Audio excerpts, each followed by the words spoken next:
Et voilà les amis, je vais vous montrer comment rester en autophagie tout en mangeant. Alors bien sûr, d'abord il faut entrer en autophagie, donc il faut faire le jeûne. Alors personnellement, voilà la manière dont je pratique. Je fais un jeûne tant que je tiens bien, tant que j'ai pas de soucis quelconques, et je vérifie avec les bandelettes, les amis, que je suis bien en cétone. Ça veut dire en cétose, ça veut dire dans les couleurs foncées, vous voyez les deux dernières. Alors habituellement, je suis toujours entre les deux dernières. Alors les amis, quel est l'intérêt?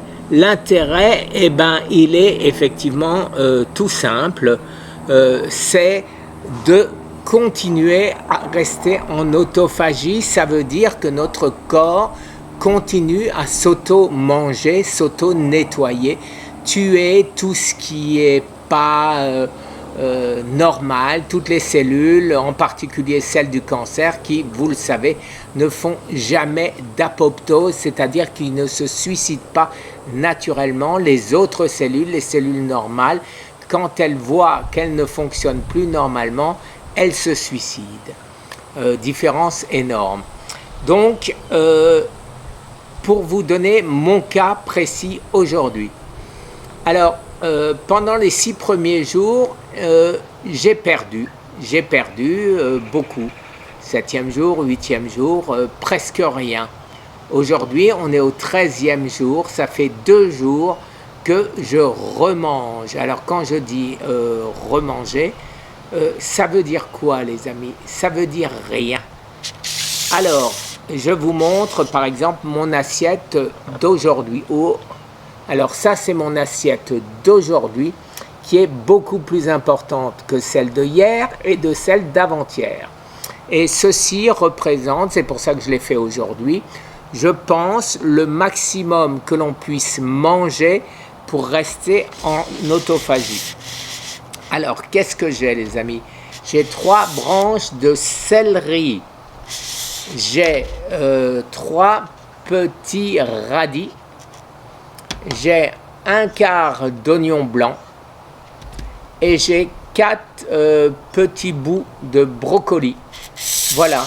Alors, je fais attention que tout ceci ne pas dépasser 50 calories, les amis, et je pense que là-dedans, ils y sont pas, j'espère du moins. Alors, de toute façon, vérification le lendemain matin.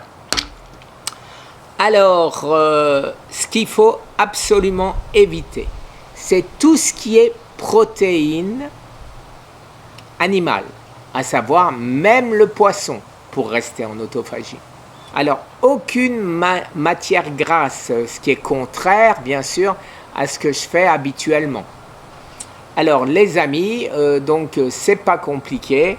Tout ce que je mange d'habitude, c'est-à-dire les olives, les avocats, et l'huile d'olive dans la salade, l'huile d'avocat, tout ceci, c'est proscrit tant qu'on veut rester en autophagie. Alors, combien de temps? Ça dépend de votre maladie. Si vous avez une maladie comme un cancer phase 4, moi je vous conseille d'essayer de rester le plus longtemps.